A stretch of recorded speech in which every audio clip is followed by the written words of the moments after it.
Supremo Bharatiya Janata party. हम लोग अपनी पार्टी के मुद्दे के लिए यहाँ प्रेस कॉन्फ्रेंस आप लोगों के लिए के सामने आयोजित की है।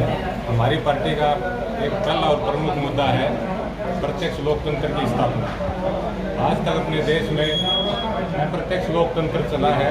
अप्रत्यक्ष लोकतंत्र में होता है कि आप अपने प्रतिनिधि चुनिए, उसके बाद 5 साल तक वो लोग अपने हिसाब से फैसले लेते हैं।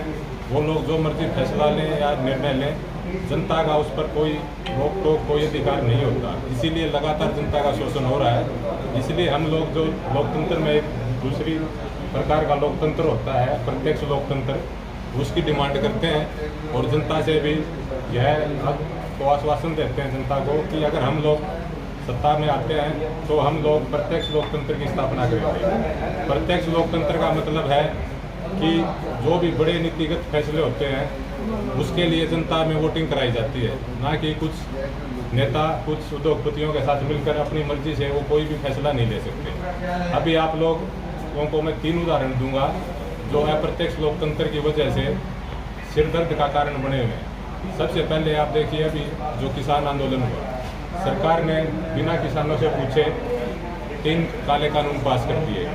लाखों लोग 1 साल तक सड़कों पर रहे, 700 से अधिक किसानों की जानें गई। उसके बाद सरकार ने एकदम उसको वापस ले लिया। जो 1 साल तक इतनी परेशानी झेलनी पड़ी, हज़ारों करोड़ का नुकसान हुआ। अगर ये प्रत्यक्ष लोकतंत्र होता तो पहले ही किसानों की वोटिंग कराई जाती। सरकारें देश की भगवान नहीं है, मालिक नहीं है, ये केवल लोगों के लिए है। ये जो है प्रत्यक्ष लोकतंत्र एक तरह से सरकार को भगवान बना देता है। हम लोग इसके बिल्कुल खिलाफ हैं। लोकतंत्र में कोई भी निर्णय हो जनता से पूछ कर लिया जाना चाहिए, जनता की वोटिंग होनी चाहिए।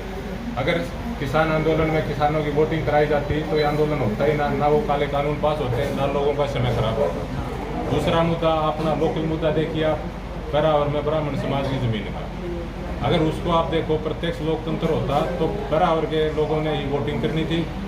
जो भी होना था 10 मिनट में होकर निपट जाता। इसमें अब सीएम साहब की कोई बात चल रही है, अपने रोहतक के पूर्व मंत्री साहब की, इतना बड़ा सिस्टम फैलाने की ज़रूरत क्या है?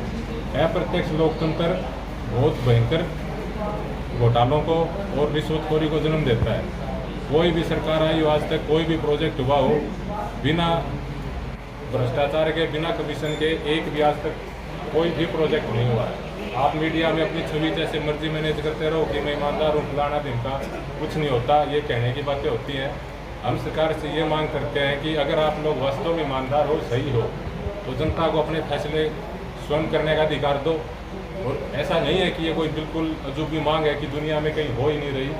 पहले भारत में सारे राज्य इसी तरह चलते थे, आज भी स्विट्जरलैंड है, वहाँ प्रत्यक्ष लोकतंत्र है। कोई भी बड़ा मुद्दा, कोई भी बड़ा कानून सरकार को बनाना होता है तो जनता से वोटिंग कराई जाती है।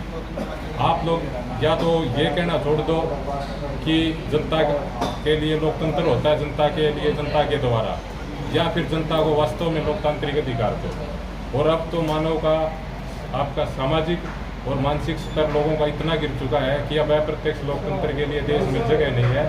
हमारे लोकतंत्र को परिपक्वता की तरफ बढ़ना पड़ेगा।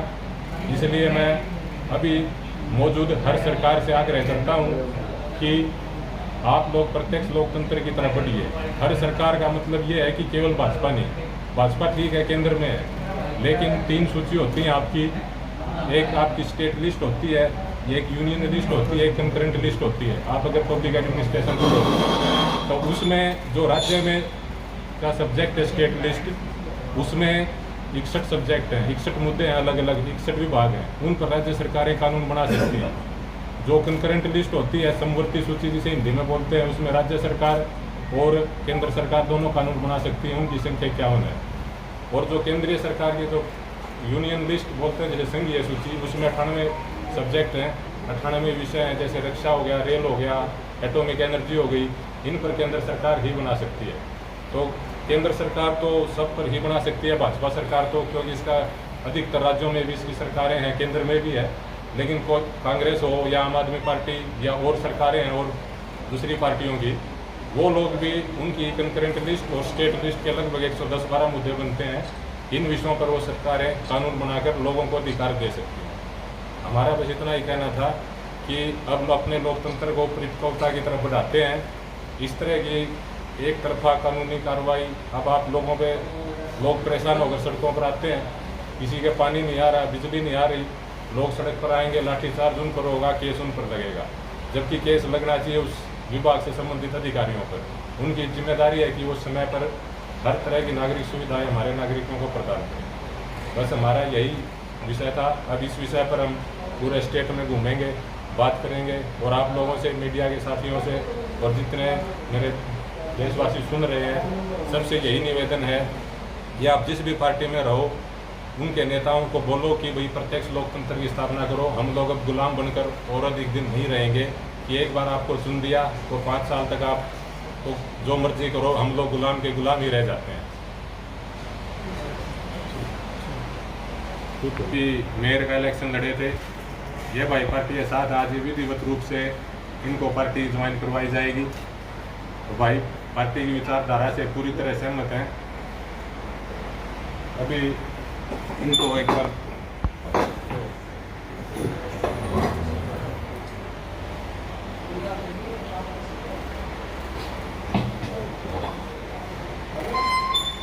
इनको प्रदेश स्तर की जिम्मेदारी, युवा अध्यक्ष की जिम्मेदारी दी जाती है। और हम लोग आगे मिलकर यही है कि समाज में जितना उसके बदलाव के लिए लड़ेंगे। सारे युवा भाई अपनी पुरानी पार्टियों से बाहर निकल कर आएँ, या तो उनसे बदलाव करें, उनके नेताओं से।